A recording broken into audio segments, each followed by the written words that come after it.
Hi, and welcome to the 33rd installment of the Dad Project. Tonight, we're taking a detour. At the end of the last installment, I promised we'd have a look at the Navy's version of the T-33, the T-2V. Well, I'm going back on my word. As I've said 32 times before, I'm telling you stories I'd hoped my father would tell me. But tonight, I'm going to tell you my own story, in my own way, about my dad's final journey to Arlington National Cemetery. My dad came through the pandemic unscathed, and when he finally did pass, it had nothing to do with COVID. But by the time we contacted Arlington about my father's service, between earlier COVID rescheduling and a typical backlog of burials that can last a year or more, it would be some time before he could join the over 400,000 other veterans already buried there. Then, finally, on April 4th of this year, my sister strapped his urns in the front seat of his last car, a black 2012 Mercedes E350 Cabriolet, and made the short drive from Falls Church to Arlington. In another car, my wife and I made our way to Arlington with no expectations, and with very little understanding of what to expect. In fact, I had been contacted by a video outfit that offered to video the service. A wedding? Yes. A funeral? Really? I didn't reply, and that was a mistake. The service was incredible, moving, and over in the blink of an eye. I'll stop here, but before we get into tonight's special feature, you know the drill. Let's listen to Orson Welles recite John Gillespie's High Flight. But let's keep an ear to Emily Dickinson's poem 479's opening stanza. Because I could not stop for death, he kindly stopped for me. The carriage held but just ourselves and immortality.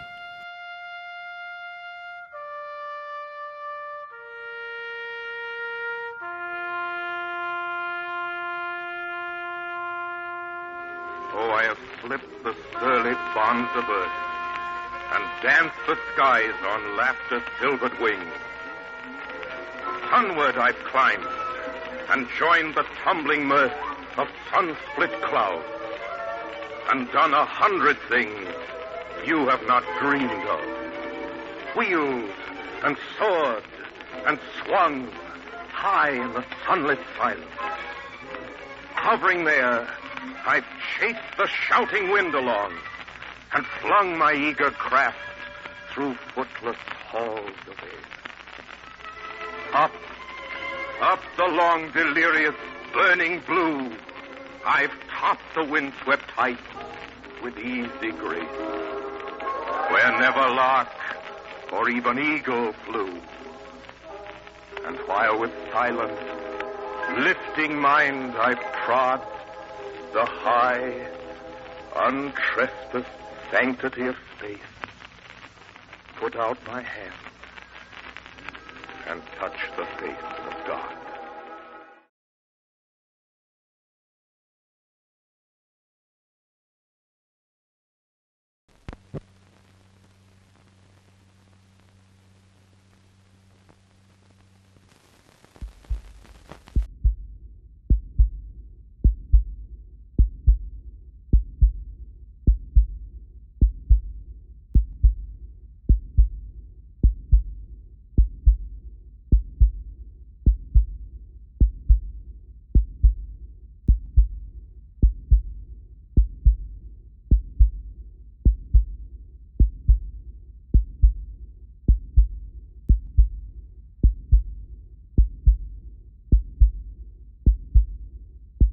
Let me first ask the TV, are you ready? All set?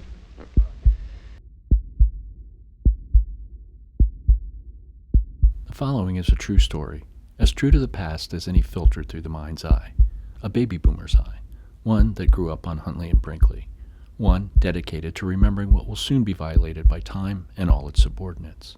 No one will die in this retelling, as death was asleep at the wheel. That would come later.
Who?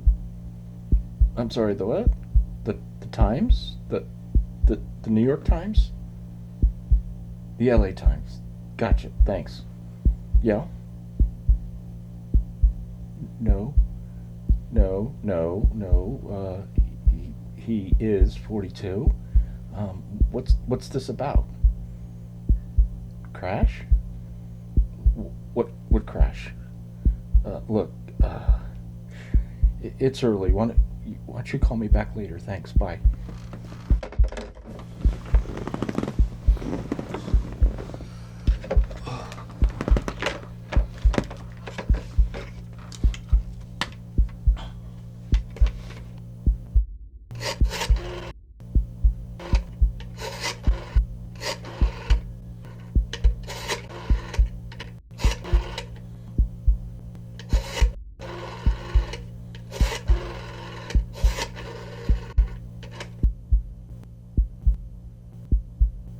Hello, Mom? Yeah, this is Mike. I know it's early, but I just got the strangest phone call. Yeah, from the Times. What's up? What's happened? What? Yeah, a crash. Yeah, he said a crash. What crash? Is Dad all right? Is everything okay? Oh, okay. He's coming home now. All right. Well, call me later and let me know what happened. Thanks. Bye. Yeah. Love you too. Bye.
March 13th, 1979. Dear Mikey, I hope all is well with you and that life is treating you well. Sadly, for me, if you're reading this, I have left my corporeal being to find out life's secrets and to sit proudly on your shoulder to see that no harm comes to you. Like anyone else, I had my adventures, and I have enclosed the film of my greatest adventure. I'm sure there was an angel on my shoulder that day, and I had the pleasure of walking on God's green earth for several more years. Now that I'm gone, I'm hoping I'll have a chance to meet my angel. Why I was spared that day is a mystery. Had the plane pitched down instead of up, it would have been a different story. Long story short, enjoy watching me cheat death. But no, it was only a temporary reprieve. So enjoy every day the sun rises for you. It will set. All my love, Dad.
its flow field problem. And so we went off there, and this was a shot with 0G and 500 knots, or 550 knots at 5,000 feet. And so we went out there and fired this missile, and it kind of felt funny, and I saw this thing going like that off the left-hand front of the airplane out of my corner of my eye. I says, man, this ain't right. And I told the test people, I said, the controllers, I said, man, this thing just went apeshit. I said, and then everything started. All the various lights in the airplane came coming on, and you play monkey, or you punch this out, but you're trying to get the lights out, full fire warning lights, all that sort of thing. And while you're all dealing with this, I think there was probably a minute and 35 seconds of fooling around trying to get rid of all this junk. Finally, the control system, apparently there was quite a fire going, and apparently the control system burnt through, but fortunately it burnt through such that you got nose up instead of nose down. I mean, we were going, about 500 knots in the airplane, just went, because you had full up elevator, full up stabilator, which I don't know how many G's were on the air. It put it on the airplane, but it put it on right quickly, and you're just going to roll up in the ball. And he told my backseat, give him eject. So somebody reached the handle somewhere, somehow, and we both got punched out. And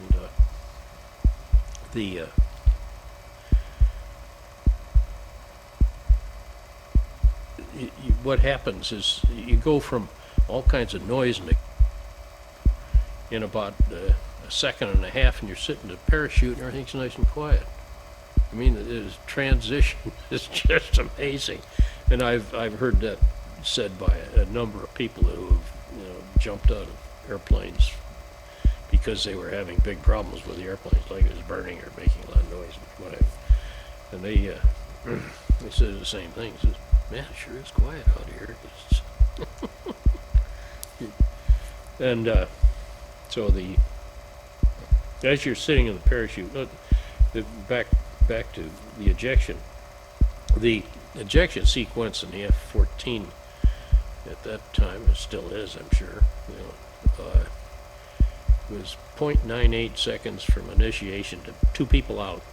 I mean, it's just boom, boom, and which is pretty spectacular. So, and you until you when you jump out it, so they're there in the parachute, you're up and down, all of a sudden you're over the water, a nice calm day, etc., etc. And you start, my first thought is, where are the sharks? So you spend most of your time worrying about where the sharks are.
right, Mike, I'll call you. I just getting in touch.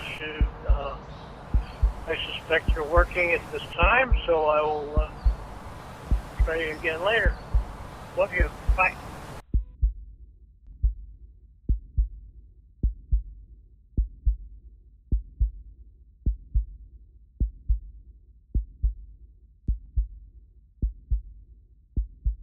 Alas, my dad's time on my sister's mantle is over. He now rests on high ground overlooking the Potomac and well within earshot of National Airport for one flyby after another. In any case, I'll end it here, and I swear our next subject will be the T-2V, the T-33's ugly younger brother. So, until next time, thanks for joining me for the 33rd installment of the Dad Project. And for this installment, I've told my story, and I appreciate you taking the time to watch it. So please subscribe if you'd like to hear more, and until next time, thanks for watching and enjoy what life has given you. Ciao.